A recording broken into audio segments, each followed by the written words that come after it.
prijemnicima. Znači to ne bi smio da bude klasičan dipol koji je predviđen za prijem elektromagnetnih talasa ili mikrofon kao za prijem mehaničkih talasa. To je trebalo da bude nešto treće. Ali ja nisam znao šta je to i onda sam tako eksperimentisao i slučajno u nekim od tih eksperimenata moja djeca su imala psa Lindu koja je iskazivala, stvarno je reagovala na te moje vrlo složene eksperimente i pokazivala je začuđujuće neke reakcije. Kako, na primjer? Pa, na primjer, ja sam je strogo zabranio da se penje na krevet. Koliko je to ona znala, vidi se po tome što sam jednom slučajno prolazio hodnikom, vidio sam da ona je već u silaznoj putanji leta prema mojoj ćerci, pogledala je u mene i već je u zraku počela salto mortale i pobjegla je. Znači zna, kad je mene vidjela, zna da ne smije na krevet.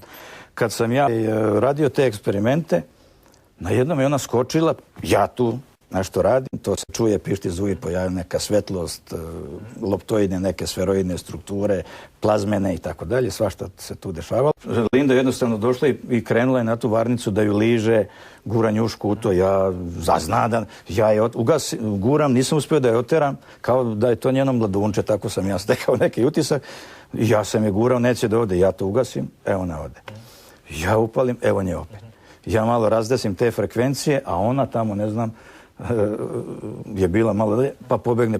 I onda se vidio da pas reaguje na neke te kombinacije frekvencija i na jedan vrlo složeni spektar gdje u stvari Teslini talasi se više mogu spoznati preko anvelope ovog signala, koji u stvari anvelopa nam ukazuje na strukturu u vremenskom domenu. Znači prostor na slika je jedna, a vremenska je druga. Ta vremenska nam mnogo više govori, a ona se vidi samo kroz anvelopu signala. Poslije toga, kao detektor mi je složio moj prijatelj Dušan Ninić, ovaj koji je malo vidovit. Ja nju stavim pred njim, kažem, Dule, šta sad vidiš? On mi opiše. Stavim ovu, ne može Jesu tu ništa... Jesu li se slike kasnije poklapale da završimo na kraju tu priču sa pip kamerom, snimcima? Ali to je nešto što ja nisam mogao nikome pokazati. I zato je ovo veoma značajno i za mene i za buduće istraživanja Tesle njegovog dela, što je gospodin Ristovski izvršio ta snimanja i pokazao. U svakom slučaju ukazuje na to da je na neku opravdanost i, ja bih rekao, potrebu ponovnog preispitivanja tog Teslinog dela. A još lepše u svemu tome što se sve to ukrstilo sa onim o čemu nismo ni sanjali pre godinu dana da će se desiti. Dok gledamo još nešto slika ovih zapravo vaših iscjeljiteljskih tretmana, s obzirom da su to, barem meni, vrlo zanimljive slike, pogotovo kad se malo podvrgnu analizi. Na koji način ljudi percipiraju te energije i primjećujem seriju fotografija sa ljubičastim krugovima oko glave. Da. Što je sad to? Prvo, htjela bih da vam kažem ono što je profesor Ristovski pomenuo, da nema utisak da energija ide iz mojih ruku, da je energija svuda okolo. To je upravo ono što ja osjećam kao razliku između svih ostalih metoda lečenja u odnosu na ovo. Jednostavno, kao da se stvara polje i ja i klijent postajemo deo tog polja i tu je neka viša inteligencija. A kada govorimo o višoj inteligenciji, ja bih navela recimo primjer kako je Vivekananda Swami, koji se upoznao sa Teslom, imao prilike da bude u Teslinoj laboratoriji. On je pisao svom kolegi i pisao je o tome kako Tesla priča sa tim svojim svetlostima, daje im naloge. Očigledno razgovara sa njima kao sa svesnim bićem. A ovdje isto imam utisak da ta energija ima svoju inteligenciju. Ona se pojavljuje u stvari, ako vidimo, recimo ovdje imate tu sliku stola, nema tu ni klijenta još, nisam ni ja došla, a vidi se ta ljubičasta boja. Kao da se pojavljuje samom namerom ta energija koja se ovdje na ovim slikama vidi kao ljubičasta energija. Tako da to mislim da je jako zanimljivo. U prilog tome govori ove druge slike gdje se ona pokazuje prije nego što ulazite ili pak ostaje još veće nekakvog širina, ajmo reći, nakon što odete, što smo već vidjeli prije na slikama. Što se tiče Vivekanande i Tesle, kako je završila ta priča, što je Vivekananda zaključio, a poznato je da je i Tesla rekao jednu misao u kojoj, po prilici, ako je parafraziram, je rekao da će čovječanstvo napraviti najveći skok u znanju tek kad počne proučavati psihičke fenomene, što god da je time htio reći. On je rekao, onoga dana kada nauka počne da izučava nematerijalno, za 1 deceniju će postići više nego za sve vekove svoga postojanja. Osjećam se strašno privilegovanom i srećnom što sam ja, dobila taj zadatak, nekako se uključila u te talase, ne znam ni zašto ni kako. I to je u stvari i još nešto što se ovde ti talasi koriste ne uz pomoć mašina. Mi znamo da postoje neke kvantne mašine koje se koriste za lečenje, koje su na principima Teslinih talasa. Ovde mi koristimo te talase direktno iz aktivnog etera, upravo onako kako i Tesla govorio, da ćemo koristiti ne samo za lečenje, nego i za pokretanje mašina. Tu energiju koja postoji u neograničenim količinama svuda oko nas i koju možemo da koristimo. A što se tiče Vivekanande i Tesle, Tesla je vrlo poštovao vedansko učenje i rekao je da to učenje može da bude osnova za savremenu nauku. A Vivekananda isto tako imao duboko poštovanje za Teslu i izrazio je kako je to čovek izuzetne spiritualnosti i da tako nešto nije sreo u zapadnom svetu. Gospodine Risovski, zašto je baš ljubičasta boja tako nekako tu stalno prisutna? Ima li ono neko posebno značenje? Ima nekih skoro 40 godina. Pokazano je da te frekvencije koje odgovaraju tom delu spektra, u fizici je pokazano, znači u naučnim eksperimentima, utiču na funkcionalna stanja, recimo ćelija, gljivice kvasca, bakterija i ostalo, i na tim eksperimentima je zasnovan model koji se naziva Frelicov model, koji se u alternativnoj medicini intenzivno eksploatiše na najrazličitije načine. I ovakve i onakve. Onakve samo. A ovako kako treba, otprilike ne. I ja, koliko sam razlučio posmatrajući to što radi PIP kamera, ona zaista te frekvencije, te boje odgovaraju tim višim frekvencama, i to su frekvence čije talasne dužine su reda veličine par stotina nanometara. A znate kako vam je sa talasima? I otprilike ti mali fizički sistemi, kao što je DNK, najviše zrači talasne dužine, čija je talasna dužina otprilike jednaka veličini DNK. Isto ćelija najviše zrači i apsorbuje talase, čija je talasna dužina otprilike jednaka dimenziji ćelija. Tako da i ovdje imate tu situaciju. Znači, ti talasi u suštini deluju na sve te komponente ćelija. Međutim, ja sam poklonik shvatanja da ne ide to tako direktno, jer naša koža je fenomenalan zaštitnik. Ona nas fenomenalno štiti od svih zračenja koji mogu da utiču na funkcionalne procese u organizmu, sem ovih nižih frekvenciji, ali njih propušta za 10 na 8, 10, 11 Hz, zato što nas one fino greju, znate, one izazivaju samo termalne efekte, jer teraju vodu da osciluje. Ja ipak sam sklon nekom verovanju da sve što se dešava se negde u nivou plitko ispod dermisa.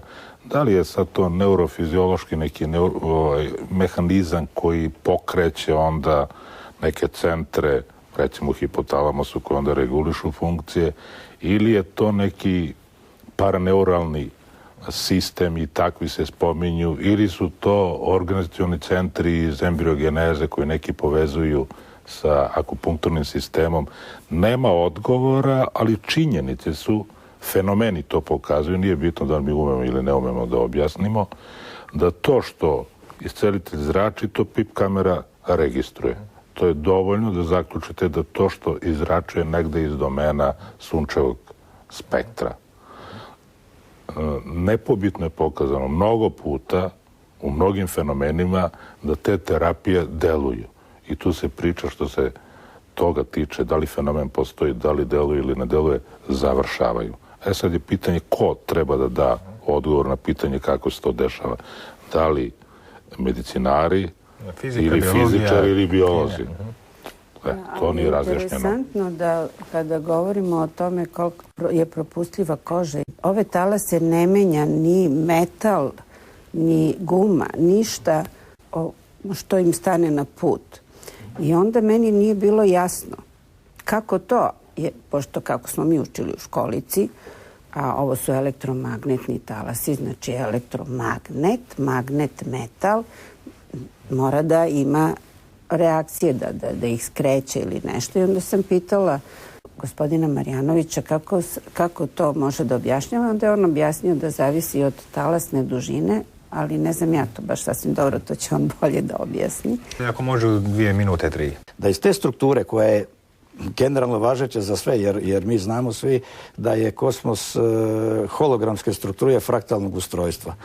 I sam čovjek je, imajući na umu takvu strukturu, opšte važeću, jedna višeslojna energetska forma, pa ju vi zovite slojima aure, supstancijalni tela i tako dalje, gdje taj tok je izvan unutar. To je ta nova dimenzija koju ja sagledavam i uvodim i to je tok energije koji je Tesla razvijao, pratio i uspevao da napravi te multidimenzionalne oscilacije koje hercijanski oscilator ne može, jer je dimenzionalno siromašniji od fluktuacije. Vi emitujete hercijansku energiju, što ste emitovali, ne možete da vratite nazad. Ko je šta potrošio, prijemnik je primio ili ne znam šta antena. Kod Tesle nije tako. On emituje, ali se ta energija stalno vraća kroz tu neku novu dimenziju i vi praktično imate stalan tok energije, a ako neko nešto iskoristio, to je koristan rad, što ste vi htjeli da postignete. To je bitna i ključna razlika.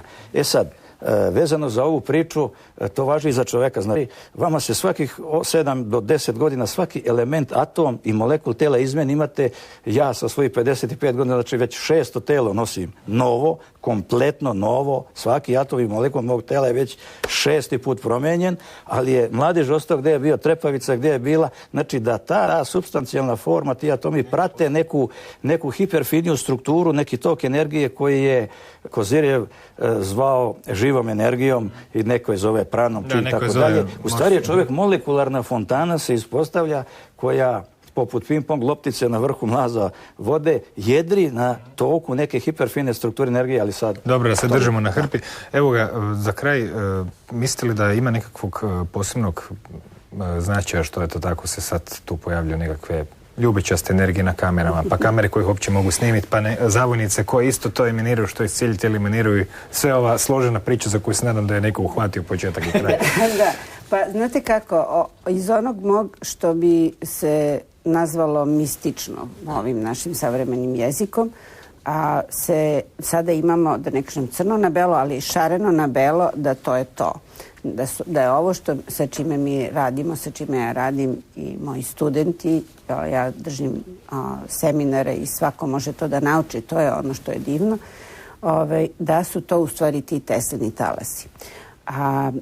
Ima zaista zaprepašćujućih izlečenja do toga da recimo još u vreme doktor, on je radio sa Teslinim frekvencijama za lečenje, on je proučavao i podešavao frekvenciji koje zrače salamander gušteri i uspevao je eksperimentima da regeneriše udove kod malih sisara, a u svojoj knjizi Elektricitet tela on je naveo i primere gde je uspeo da se regeneriše odsečeni prst deteta mlađeg od 14 godina. Ako je onako ravno bio odrezan, rekli ste ime čovjeka?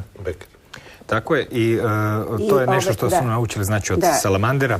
Da, i meni se nije dogodilo tako nešto drastično, jer kad nekom odseku prst onda ide u hitnu pomoć, ali sam imala jedno frapantno iskustvo, recimo devojka od 21 godinu koja je imala urođenu deformaciju grudnog koša. Jedna strana je bila mnogo manja nego druga i kičma iskrivljena. Imala je 3 seanse i Tesla metamorfozu svetlosnog tela i nakon toga možete na mom sajtu čuti kako njena majka govori na engleskom doduše, kako je doktor njene ćerke bio zaprepašćen, kako se samo u roku od 2 meseca od kako je on posljednji put video, ta strana grudnog koša razvila da bude jednaka sa drugom i kičmu skoro sasvim ispravila. Dobro, zahvalio i vama, gospođe Petrović, kao iscijeliteljici u gostima, vama, gospodine Marjanoviću, kao inženjeru elektrotehnike, vama kao profesoru fizike i farmacije, s obzirom da ste zaista neobična družba na jednoj hrpi, za koju sam ovako onako shvatio da ste skupila potpuno slučajno i po potpuno nekako, evo, na neki način pip kamera i ove snimke koje ona pružila